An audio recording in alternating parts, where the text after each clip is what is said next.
ನೀವೇನಾದ್ರೂ ಈ ರೂಲ್ಸ್ ನ ಫಾಲೋ ಮಾಡಿಲ್ಲ ಅಂತ ಅಂದ್ರೆ ನಿಮ್ಮ ಮಾನಿಟೈಸೇಷನ್ ರಿಜೆಕ್ಟ್ ಆಗ್ಬೋದು. ಆಲ್ರೆಡಿ ನೀವು ಯೂಟ್ಯೂಬ್ ನಲ್ಲಿ ಅರ್ನಿಂಗ್ಸ್ ಮಾಡ್ತಾ ಇದ್ದೀರಾ ಅಂತ ಅಂದ್ರೆ ನಿಮ್ ಚಾನಲ್ ಡಿಸೇಬಲ್ ಮಾಡ್ಬೋದು. ಅದಕ್ಕೆ ಆದಷ್ಟು ಮಾನಿಟೈಸೇಷನ್ ರೂಲ್ಸ್ ಇದೆ. ಅದನ್ನ ಯಾವಾಗನೇ ಮಾನಿಟೈಸೇಷನ್ ರೂಲ್ಸ್ ಬರ್ಲಿ ಅದನ್ನ ಕರೆಕ್ಟ್ ಆಗಿ ಅರ್ಥ ಮಾಡ್ಕೊಳ್ಳಿ.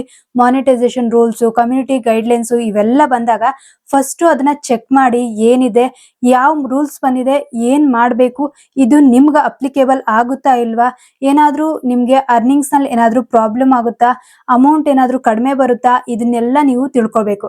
ಇದನ್ನೆಲ್ಲ ತಿಳ್ಕೊಂಡಿದೀರಾ ಅಂತ ಅಂದ್ರೆ ಮಾನಿಟೈಸೇಷನ್ ಚೆಕ್ ಮಾಡಿದ್ರೇನೆ ನಿಮ್ಗೆ ಆ ರೂಲ್ಸ್ ಏನಿದೆ ಅಂತ ಚೆಕ್ ಮಾಡಿದ್ರೇನೆ ನೀವು ವಿಡಿಯೋ ಮಾಡುವಾಗ ಯಾವ ತಪ್ಪು ಮಾಡಬಾರ್ದು, ಯಾವ ತಪ್ಪನ್ನ ಮಾಡಿದ್ರೆ ಏನ್ ಆಗಲ್ಲ, ಇದನ್ನೆಲ್ಲ ತಿಳ್ಕೊಳ್ಬಹುದು.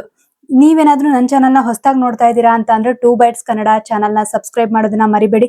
ಸಬ್ಸ್ಕ್ರೈಬ್ ಮಾಡಿ ವಿಡಿಯೋ ಕಂಪ್ಲೀಟ್ ಆಗಿ ನೋಡಿ. ಈಗ ನಾನ್ ಫಸ್ಟ್ ನಿಮ್ಗೆ ಹೇಳ್ಬೇಕಾಗಿರೋದು ಮಾನಿಟೈಸೇಷನ್ ಅಲ್ಲಿ ಈಗ 4000 ವಾಚಿಂಗ್ ಅವರ್ಸ್ ಆಗಿರ್ಬೇಕು ಅಂತ ಇಲ್ಲ. ಮಾನಿಟೈಸೇಷನ್ ಆಗ್ಬೇಕು ಅಂತಂದ್ರೆ 500 ಸಬ್ಸ್ಕ್ರೈಬರ್ಸ್, 3000 ವಾಚಿಂಗ್ ಅವರ್ಸ್, ಇಲ್ಲ ಅಂತ ಅಂದ್ರೆ 10 ಮಿಲಿಯನ್ ವಾಚಿಂಗ್ ಅವರ್ಸ್ ಶಾರ್ಟ್ಸ್ ನಲ್ಲಿ ಆಗಿತ್ತು ಅಂತ ಅಂದ್ರೆ ನೀವು ಅಪ್ಲೈ ಮಾಡಬಹುದು. ನಿಮ್ಗೆ ಸೂಪರ್ ಥ್ಯಾಂಕ್ಸ್ ಬರ್ಬೋದು, ಸೂಪರ್ ಚಾಟ್ಸ್ ಬರ್ಬೋದು, ಇವೆಲ್ಲ ಬರುತ್ತೆ. ಇದಕ್ಕೆಲ್ಲ ನೀವು ಅಪ್ಲೈ ಮಾಡ್ಕೊಳ್ಬಹುದು. ಯಾವಾಗ ನೀವು ಫುಲ್ ಮಾನಿಟೈಸೇಷನ್ ಮಾಡಬೇಕು ಅಂತ ಅಂದ್ರೆ ಅವಾಗ 4000 ವಾಚಿಂಗ್ ಅವರ್ಸ್ ಆಗಿರ್ಬೇಕು, 1000 ಸಬ್ಸ್ಕ್ರೈಬರ್ಸ್ ಆಗಿರ್ಬೇಕು. ಈ ರೀತಿ ಮಾಡಿದಾಗ ನಿಮ್ದು ಮಾನಿಟೈಸೇಷನ್ ಮಾಡ್ಕೋಬಹುದು. ಮಾನಿಟೈಸೇಷನ್ ಮಾಡ್ಕೊಳೋದ್ರ ಜೊತೆಗೆ ಇಲ್ಲಿ ಕೆಲವೊಂದು ರೂಲ್ಸ್ ಗಳಿರ್ತವೆ. ಆ ರೂಲ್ಸ್ ನ ನೀವು ಫಾಲೋ ಮಾಡಿಲ್ಲ ಅಂತ ಅಂದ್ರೆ ನೀವು ಅಪ್ಲೈ ಮಾಡಿದ್ಮೇಲೆ ನೀವು ರಿಜೆಕ್ಟ್ ಮಾಡ್ತಾರೆ. ಅದಕ್ಕೆ ನೀವೇನ್ ಮಾಡ್ಬೇಕು, ಫಸ್ಟ್ ಏನೇನ್ ಮಾನಿಟೈಸೇಷನ್ ರೂಲ್ಸ್ ಇದೆ ಅಂತ ಹೇಳಿ ತಿಳ್ಕೊಂಡ್ಬಿಟ್ಟು ಯಾವಾಗ್ಲೂ ವಿಡಿಯೋದಲ್ಲಿ ಮಾನಿಟೈಸೇಷನ್ ರೂಲ್ಸ್ ನ ಚೆಕ್ ಮಾಡ್ತಾನೆ ಇರಿ. ಅವಾಗ ಚೆಕ್ ಮಾಡ್ತಾ ಇದ್ರೆ ಅದು ಯಾವಾಗ್ಲೂ ಚೇಂಜ್ ಆಗ್ತಾ ಇರುತ್ತೆ. ಮಾನಿಟೈಸೇಷನ್ ರೂಲ್ಸ್ ಆಗಿರ್ಬೋದು, ಕಮ್ಯುನಿಟಿ ಗೈಡ್ಲೈನ್ಸ್ ಆಗಿರ್ಬೋದು, ಅವೆಲ್ಲ ಚೇಂಜ್ ಆಗ್ತಾನೆ ಇರ್ತವೆ. ಆದಷ್ಟು ಇದನ್ನ ಚೆಕ್ ಮಾಡ್ಕೊಳ್ಳಿ. ಈಗ ಫಸ್ಟ್ ಬಂದಿರೋದು ಎ ಕಂಟೆಂಟ್ ಗಳನ್ನೆಲ್ಲ ಮಾಡ್ತಾ ಇದ್ದೀರಲ್ಲ, ನಿಮ್ಗೆ ಎ ಕಂಟೆಂಟ್ ಗಳು ಮಾಡ್ತಾ ಇರೋರಿಗೆ ಈಗ ತುಂಬಾ ತೊಂದರೆ ಆಗುತ್ತೆ. ಯಾಕೆ ತೊಂದರೆ ಆಗುತ್ತೆ? ಅಲ್ಲಿ ನೀವು ಕೆಲವೊಂದು ತಪ್ಪುಗಳನ್ನ ಮಾಡಿದೀರಾ ಅಂತ ಅಂದ್ರೆ ನಿಮ್ಗೆ ತೊಂದರೆ ಆಗುತ್ತೆ. ಆ ತಪ್ಪುಗಳನ್ನ ಮಾಡ್ತಾ ಇಲ್ಲ ಅಂತಂದ್ರೆ ನಿಮ್ಗೆ ಯಾವುದೇ ರೀತಿ ತೊಂದರೆ ಆಗಲ್ಲ. AI ಕಂಟೆಂಟ್ ಗಳಲ್ಲಿ ಇನ್ನಂಥೆಟಿಂಗ್ ಕಂಟೆಂಟ್ ಅಂತ ಕಂಟೆಂಟ್ ಗಳನ್ನ ನೀವೆಲ್ಲ ಹಾಕಿದೀರಾ ಅಂತಂದ್ರೆ ಅವಾಗ ನಿಮ್ ಪ್ರಾಬ್ಲಮ್ ಆಗುತ್ತೆ. ಇವಾಗ ಯಾರ್ದೋ ಡೌನ್ಲೋಡ್ ಮಾಡ್ಕೊಂಡು ಹಾಕೋದು, ಲೋ ಕ್ವಾಲಿಟಿ ಹಾಕೋದು, ಹಂಗೇನಾದ್ರೂ ನೀವು ಮಾನಿಟೈಸೇಷನ್ ಅಪ್ಲೈ ಮಾಡುವಾಗ ಆ ರೀತಿ ಕಂಟೆಂಟ್ ಗಳನ್ನೆಲ್ಲ ಹಾಕಿ ನೀವು ಅಪ್ಲೈ ಮಾಡಿದೀರಾ ಅಂತಂದ್ರೆ ನಿಮ್ಗೆ ಮಾನಿಟೈಸೇಷನ್ ಆಗಲ್ಲ, ಅರ್ನಿಂಗ್ಸ್ ಆಗಲ್ಲ. ಇಷ್ಟು ದಿನ ಕಷ್ಟಪಟ್ಟಿರ್ತಿರಲ್ಲ ಅದೆಲ್ಲ ವೇಸ್ಟ್. ಯಾವ್ದ್ರಲ್ಲೋ ತಗೊಂತೀರಾ, ಅದನ್ನ ಇದಿರುತ್ತೆ, ಅವ್ರದ್ದು ಲೋಗೋ ಇರುತ್ತೆ. ಇವಾಗ ಜೆಮಿನಿಲ್ ಆಗಿರ್ಬೋದು, ಚಾಟ್ GPT ಆಗಿರ್ಬೋದು, ಯಾವ್ದ್ರಲ್ಲಾದ್ರೂ ಒಂದು ವಿಡಿಯೋ ತಗೊಂಡಿರ್ತೀರಾ.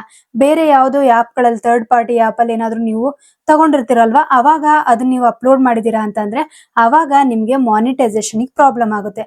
ಅದಕ್ಕೆ ಆದಷ್ಟು ಮಾನಿಟೈಸೇಷನ್ ನಿಮ್ಗೆ ಪ್ರಾಬ್ಲಮ್ ಆಗ್ಬಾರ್ದು ಅಂತ ಅಂದ್ರೆ ನೀವು ಮಾಡ್ಬೇಕಾಗಿರೋದು AI ಕಂಟೆಂಟ್ ಗಳನ್ನ ಯೂಸ್ ಮಾಡುವಾಗ ನಿಮ್ಮ ಓನ್ ವಾಯ್ಸ್ ನ ಯೂಸ್ ಮಾಡಿ. ನೀವಾಗ ವಿಡಿಯೋಸ್ಗಳನ್ನ ಹಾಕಿ, ವಿಡಿಯೋಸ್ ಜೊತೆಗೆ ಓನ್ ವಾಯ್ಸ್ ನ ಆಡ್ ಮಾಡಿ. ಇವಾಗ ನಿಮ್ದೇ ವಾಯ್ಸ್ ಅಲ್ಲಿ ಹೇಳೋದು, ಇಲ್ಲ ಅದನ್ನ ನೀವು ಎಫೆಕ್ಟ್ ಗಳನ್ನ ಹಾಕ್ಬಿಟ್ಟು ಬೇರೆಯವ್ರದ್ದು ವಾಯ್ಸ್ಗಳು, AI ವಾಯ್ಸ್ಗಳನ್ನೆಲ್ಲ ನೀವು ಮಾಡ್ತೀರಾ. ಅದನ್ನ ಮಾಡೋ ಬದಲು ನಿಮ್ದು ಓನ್ ವಾಯ್ಸ್ ನೇ ಅದಕ್ಕೆ ಆಡ್ ಮಾಡಿದೀರಾ ಅಂತಂದ್ರೆ ಅವಾಗ ನೀವು ಪ್ರಾಬ್ಲಮ್ ಆಗಲ್ಲ. ನೀವು ಒಂದ್ ವೇಳೆ ಬೇಕಾದ್ರೂ ನೀವು ಡಿಸ್ಕ್ರಿಪ್ಷನ್ ಓನ್ ವಾಯ್ಸ್ ಅಲ್ಲಿ ಮಾಡಿದೀನಿ ಅಂತ ಬೇಕಾದ್ರೂ ಹಾಕೊಳ್ಳಿ, ಪ್ರಾಬ್ಲಮ್ ಆಗಲ್ಲ. ಅವರೆಲ್ಲ ಚೆಕ್ ಮಾಡ್ತಾರೆ ಅದು AI ಇಲ್ಲ ನಿಮ್ ವಾಯ್ಸ್ ಅಲ್ಲಿ ಇರೋದಾ, ಎಲ್ಲ ಚೆಕ್ ಮಾಡ್ತಾರೆ. ಅದಕ್ಕೆ ಆದಷ್ಟು AI ಕಂಟೆಂಟ್ ಗಳನ್ನ ನೀವು ಯೂಸ್ ಮಾಡ್ತಾ ಇದ್ದೀರಾ ಅಂತಂದ್ರೆ ಈ ರೂಲ್ಸ್ ನೆನ್ಪಿರ್ಲಿ.